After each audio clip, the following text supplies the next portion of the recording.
Hi, today we're going to talk about writing obituaries.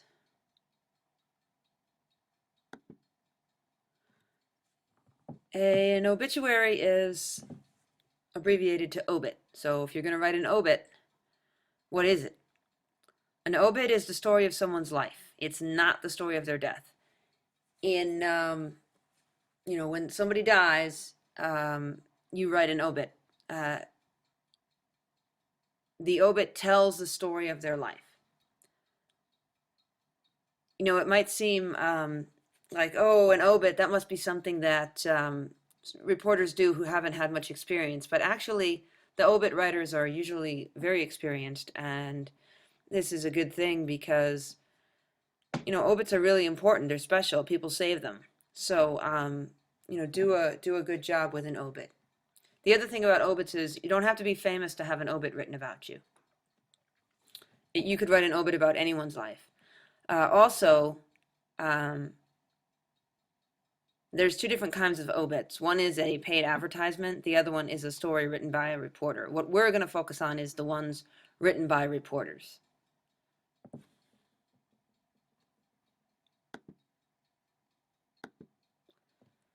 So you want to be careful because it's the final thing written about the person, and it's possibly the only time that they have ever had their name in a paper. So you want to make sure there's no factual errors and spell their names correctly. The lead on an obit. What does the lead look like? Well, it looks a little different than the leads we've been writing. An obit lead is always the same. There's no, you just always follow the formula I'm going to give you. So, and this is one of the few times when you're going to put the name in the lead. You always put the name in the lead. So I've been telling you don't put the name in the lead, but for an obit, you always start with the name.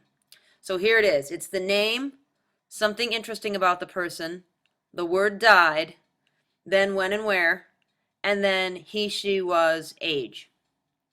Um,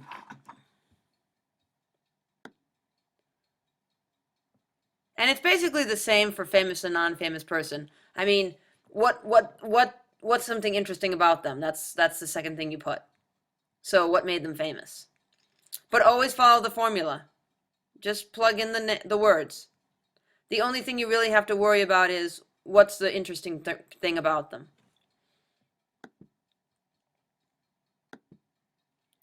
Here's an example.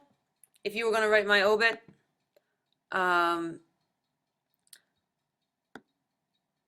and I just put the interesting thing about me was that I was an assistant professor of journalism and mass communications, but you could, if you did some research and you found something more interesting, you could do that too. And then put the age. Notice that I did not put 44 years old. There's no reason to put years old. Everybody knows that that's the age.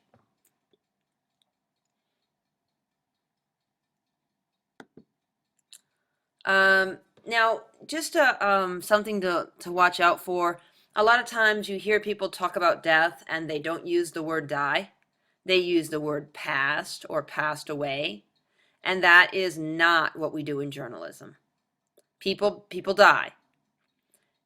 It's not being disrespectful to say someone died. It's telling the truth. In journalism, we talk about facts. The fact is people die. So don't use euphemisms for die. It's not going to make people feel better about it. So don't worry about that. Okay, here's an example. If Bill Clinton died, here's what his obituary might look like. This is how I would write it. William Jefferson Clinton, who brokered a peace deal between Israel and the Palestinians, but whose presidency was ultimately tainted by a sex scandal, died Tuesday in New York. He was 75. So you don't want to sugarcoat things. The story of Clinton is the sex scandal. You have to have that in the lead. If you don't, you're not writing, the most famous thing about them. So don't try and brush over things that aren't nice. You have to tell the truth. I'm just having a slight problem with the computer here, so bear with me.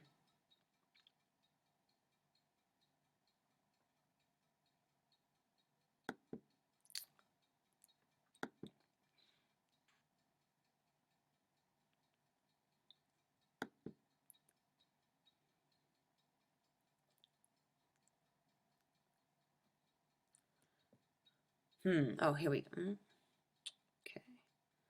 Okay. This is odd.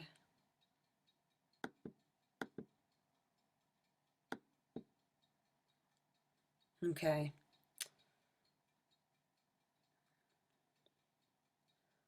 So obits are, I think, actually, they're fun to write because you get to tell the story of someone's life.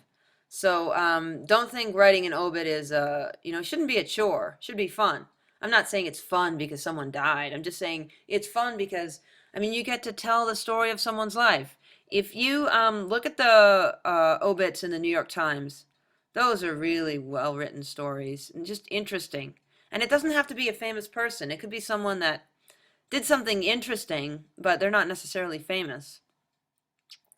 The other thing is a lot of times obits are written in advance uh, because if someone important dies, you want to have that obit ready. For instance, sure that all the major newspapers have obits written on Jimmy Carter and Bill Clinton and the Bushes, because if the president dies, you're going to obviously have a front page obituary. So. Okay, this computer program is not working, so I'm gonna have to finish this later. Okay, so try to avoid saying people died suddenly. It doesn't really make sense because everyone dies suddenly. So just you could say died unexpectedly. Um, Also, don't include your opinions that he was a great man or he will be missed. Just put the facts. Give me examples of how people are going to miss him. If someone said I'm going to miss him, then put that quote in. If like all her students loved her. Well, I mean that doesn't really say much, but if all her students sent her Christmas cards every year, then that would be something that is a detail that tells a story. So try not to put things in that you can't prove. Okay, so once you are done with the lead, here's what you do and it's pretty much this order. So just follow the formula. The cause of death is the second paragraph.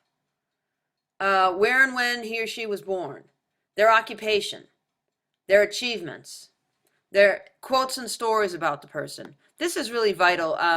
You have to talk to people who knew the person and get stories about them because that's what's going to make the story come alive. The survivors is in there. Survivors means anyone in their immediate family who's still living. So children, brothers and sisters, parents, or spouse or partner. So put the survivors in. And then the last thing is the time and place of the funeral. Always want to have that in there in case people want to go. So just follow the formula. And what I'd really like you to do is just go to the New York Times website and go scroll to the bottom and look for the obituaries. And click on some obituaries and read them. And because they are fabulous stories. Just people you've never heard of, but they did interesting things. And it's real interesting to read them. And they're going to follow this formula. The funeral. Okay. Remember to use time, date, place, order. Time, date, place. So 3 o'clock Thursday at Smith Funeral Home. Okay. Avoid the word hold. Don't say the funeral will be held. It's redundant. If the funeral will be, that's fine. And then don't say funeral services. It's redundant. A funeral is a service, so just say the funeral. Okay. And then to do the survivors, here's how you would do the survivors. You're gonna have to use a semicolon. So here's some examples of how you would do survivors. This is one of the few times when you're going to use a semicolon. So, but if you can see, you've got commas in the list itself. Sonny, comma of Greeley, Sally, comma of Denver. So you have to use semicolons between the names.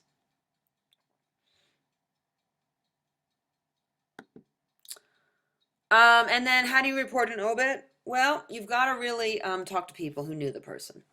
And don't be afraid to talk to the relatives because That's how you're going to get the best story. If you don't talk to the relatives, you're not going to get the best story. And, some of the questions you can ask is just what made the person special? What are you going to miss about her? What are you going to miss about him? Those are the story. Those are the questions that are going to get the best answers. And just listen, because people usually want to talk about their loved one and what they loved about them. So don't be afraid of that. Um, you've gotta talk to people to write a good obit. So that's it. Obits are some of the best writing in news are the obits. So make sure you read the obits. And remember, I'm not talking about the advertisements where people say she passed away and she was loved by all her relatives. I'm talking about actual stories written by reporters. So you can tell the difference because it's going to have a headline on it instead of it doesn't look like an ad. So you don't read the ads. That's not what I want you to do. I want you to read the actual stories. So they have them in the Denver Post too. But the New York Times ones are the best. So read those. All right. Talk to you later.